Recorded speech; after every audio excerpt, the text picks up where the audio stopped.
Yes, sir. Today, I'm going to be taking you on a tour around Canada's most gruesome jail ever to be in action. This place now is a hostel and was a jail for over 100 years. It has a lot of gruesome stories and we're gonna go around and just learn a bit about it. But before we get into it, I feel like we could set the tone a bit. So how about we do something like this? That's more like it. Now, let's get into the jail.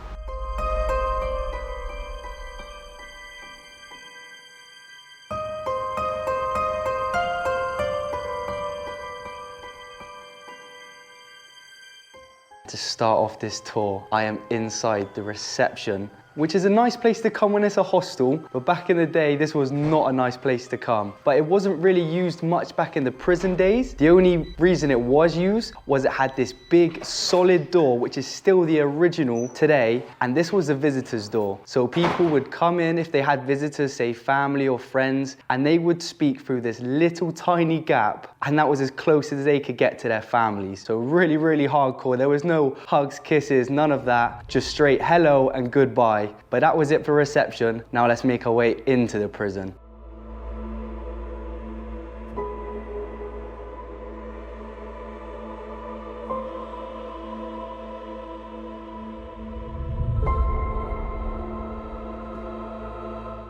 And we are now standing in the dining hall. Now this dining hall back in the day was very different, but these bars that we actually walked through to get in here are the same original bars that would have kept these prisoners in here. And in this room, prisoners would have had food, they would have just had some time to stretch their legs and just kind of walk around. But there wasn't actually any guards inside of here. However, they did have this thing called a peephole. And this peephole was so guards could keep an eye on prisoners to make sure that they weren't getting up to any mischief, and they'd be able to look through this tiny, tiny hole. I mean, you can't even see from the inside, but from the outside, you can see just enough to know what's going on. But even if someone wasn't watching, they made the ceilings known as drum cell ceilings. And these are circle ceilings, which help sound travel. So even if prisoners were whispering, trying to come up with a plan on how to escape, guards could hear this from end to the other end. I mean, I'm at one end now, and the people at the other end can definitely hear what I'm saying.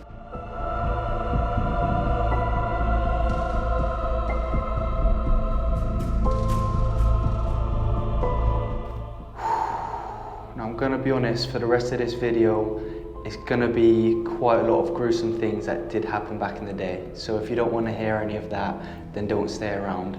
But if you do wanna hear it, then we are currently in the solitary confinement room. Now, this room would have been used if people were misbehaving, not listening to the guards, they would be sent in here. Now this, when I say solitary confinement, I mean 24 hours of the day, they would be stuck in here and they would have 15 minutes to eat, go to the toilet and stretch their legs, and then they would be back in here. But it wasn't like they were just in here, you know, and they had things to do. No, no, no.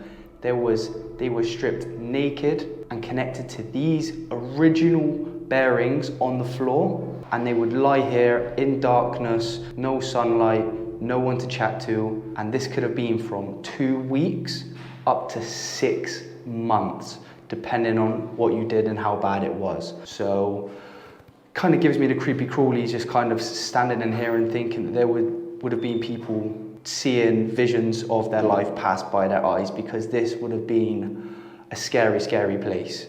And you can actually see on this wall here is the original, someone writing their name. His name would have been Leo. But he wouldn't have done this with a pencil or a knife. This would have been done with their fingernails. So you got to think how many times he's pressed into that wall to actually get his name on there.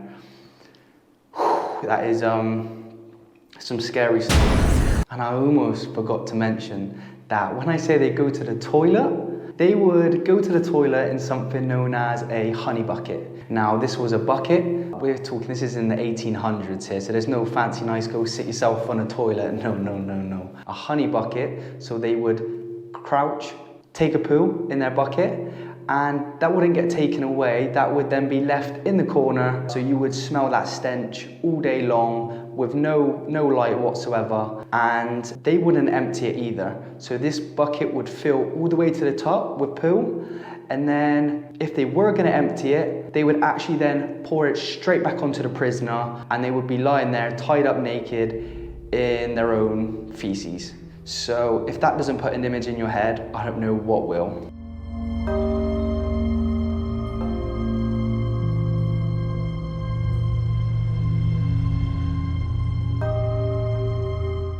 Just before we go upstairs, I want to talk about the courtyard. And this courtyard is how the prisoners would have been taken into the prison, but they weren't just handcuffed and brought in. They would be stripped naked once again, they would be blindfolded, they would be span around 20 times so they had no idea where they were, and they would be dragged through this underground tunnel, which is now locked up because they don't want anyone going down there, and they would be dragged through. And bear in mind, this was not cleaned at all, so this would have been dirty, would have had rats down there. They would have been dragged through, brought up into the prison, taken to their cell, blindfolded off. They have no idea how they just got there. So that would have got the adrenaline pumping for sure. I can't even imagine how that would have felt, but enough about that. Let's go up and see the real death row and the gallows that this place once had in action. And we have made it to the top of the prison on level 9. And level 8 is where the death row and the gallows still is, with the original everything. But before we get into that, I think we should talk about what happened on the other levels. So levels 2, 4, 6 and 8 were for prisoners, and levels 5 and 7 were for guards. And they weren't just guards, they would have had their families with them as well. So this would have been if they've had wives, if they had children, and they wouldn't be living the same as the prisoners, of course not, no. They had beds as well as heating, which was very big back then. And there wasn't any electricity in beds in the prisoners' cells. So the difference in living would have been much, much different. And then moving up to level 9, this was where the women's prison and the hospital was. Now, the women's prison was up and away from the men, and they did not interact with each other at all. The women had no time to go outside, no time to stretch their legs. They would stay up here, and they were quite content with that, because the last thing they wanted was a jail baby, because that baby was probably not going to make it through. And then the hospital on the left side, this isn't the hospital that you want it to be. No, no, no. This hospital was ran by unqualified nurses, and if you had to go to the hospital, you were probably leaving worse off. Most things would lead to amputations and just cutting off the problem. And a fun fact about this is in 1951, the Mackenzie Bridge was built just 5 minutes down the road from here. And when they built this bridge, they dug up over 150 people of all ages and not all their limbs. So this would have been people from the hospital that didn't make it through. They were buried. So to be a builder that dug that up and smelt that, yeah, I'm glad it was him and not me. But enough about that, let's get into death row.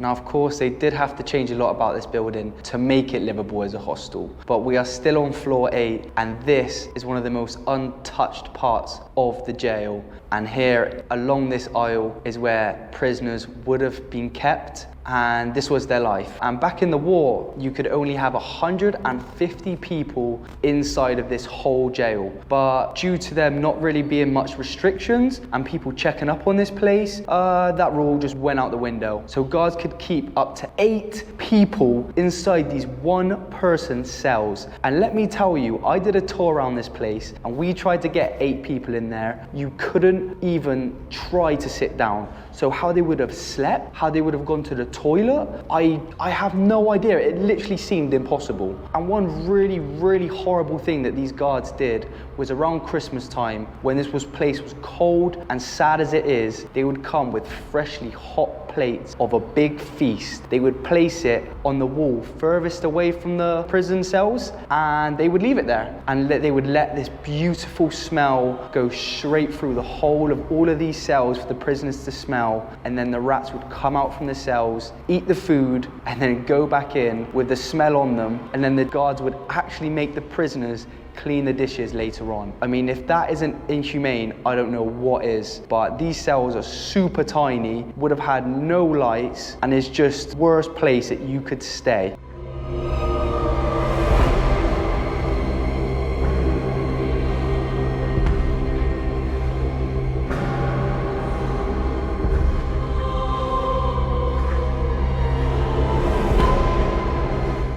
And I am standing in the death row of the Ottawa Prison Jail. I don't feel comfortable in here whatsoever, but I'm gonna carry on and do this for you guys. In here, you can see 4 cells which would have been used for the death row. There is one main one, which is heavily sealed, and there is 3 that go along just behind me here. Now, the reason there was 4 and 1 heavily sealed is because they would have the heavily sealed for the next person that's gonna get hung, and then they would have 3 for the people that are waiting to get hung. But they created this and made this in a way that the person that was being hung was the furthest away from the door, and that meant that when they got brought out to be hung, they would have to walk past every single cell of the people, just to really let them know why they're in here and what's about to happen to them. And inside of these cells, they would have been held with a ball and chain, which, let me tell you, these things are flipping heavy. And if you would have only been eating porridge for the past how many weeks, you are not gonna be able to pick this up. So you would have been stuck on the floor, and you would have just waited until you got called up. And if you can hear, these floors are really, really loud when you walk on. And they actually did this on purpose, just to really emphasize the walking along here so every prisoner could hear what was going on. They didn't care at all. They just wanted them to have the worst possible time before they're about to die. And you're probably wondering, is there a famous story? Of course there's a famous story. And this story's about a man named Patrick James Whalen. Now, this man was an Irishman who had come here just to travel. One night he'd been out really drunk, just walking the streets. Now, another person called Thomas Darcy McGee was assassinated this night, and the police didn't know who it was, and they noticed Patrick on the side and they didn't recognize him. He wasn't from here. So because of that, they grabbed him and they charged him for the assassination. So this meant he was charged with murder and he was brought to the death row. Now, this made a massive outrage on the streets, and 5,000 people actually came together to protest against this decision. And when they did come to protest, the guards told them, look, he's going to be assassinated on February the 11th, 1869, sorry. So come out and you can protest then. Now, with that, they all walked away, and the guards actually assassinated him 2 days earlier. So when they did come out to protest, they said, there's no point, he's dead. And if you search up this man, they say that he was killed on the 11th, but he wasn't. He was killed on the 9th. So that's how much they really cared. They just wanted to just kill as many people as possible. Like, these guards were not right in the head. And I also know you're probably thinking, is this place haunted? Well, obviously there's people that believe it, there's people that don't. But the guy that showed me around this place, who has been working here for over 10 years, said that one night he was in the building by himself and he was cleaning up in here, mopping the floor, and he heard whispering. Now, back in the day, these prisoners would have been whispering to each other because that was the only communication they had. So he heard the whispering. Do you know what he did? He put his bucket to the side, he left the prison, and he went to the pub. And he got so drunk to try and forget it. So I would not want to hear whispering in here. And the fact he just got up and left, did not want to be in here. But people believe it, people don't. I'm probably going to believe that one because that doesn't sound correct, does it?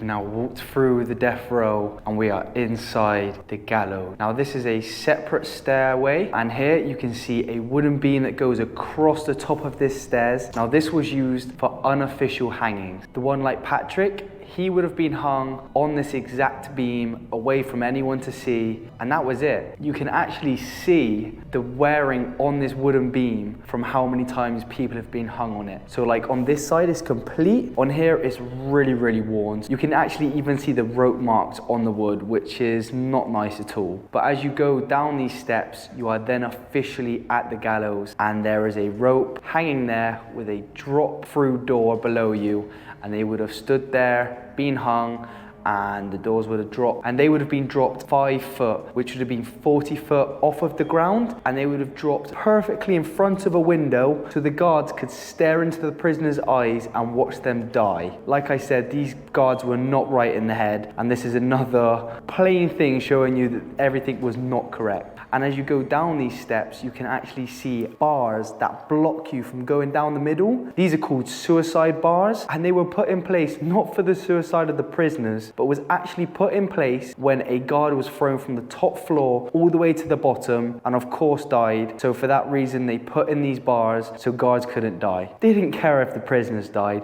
they cared about their own well-being.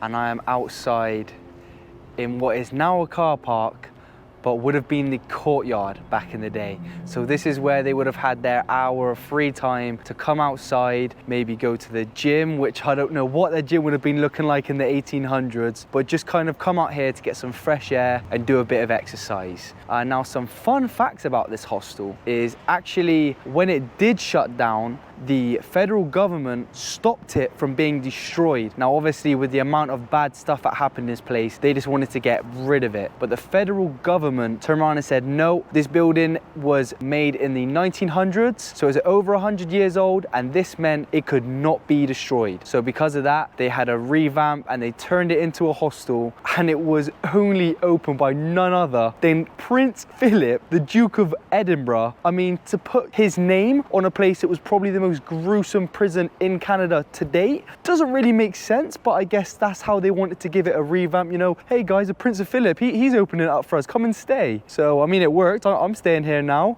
And back in the day, Quebec and Ottawa were not friends. There was definitely a scrutiny between each other, and this actually meant on the outside of this prison they have got the Quebec flag as the spike on the fence, just to really rub it in. But Quebec only went and topped it, and to this date now, across the river from the Parliament Hill is the biggest toilet paper factory in Quebec. So they were definitely going at it, and that's how they went at each other. But I thought that was really funny. And that's going to be the end of the video. So I hope you enjoyed coming around with me today in the Ottawa jail. I hope you learned something. I definitely had some goosebumps just going back over what I've learned, because this place was horrible, to put it plainly. But I hope you liked it. Show some love as always. It's been your boy Binksy, and I'll catch you in the next one. Big blessings.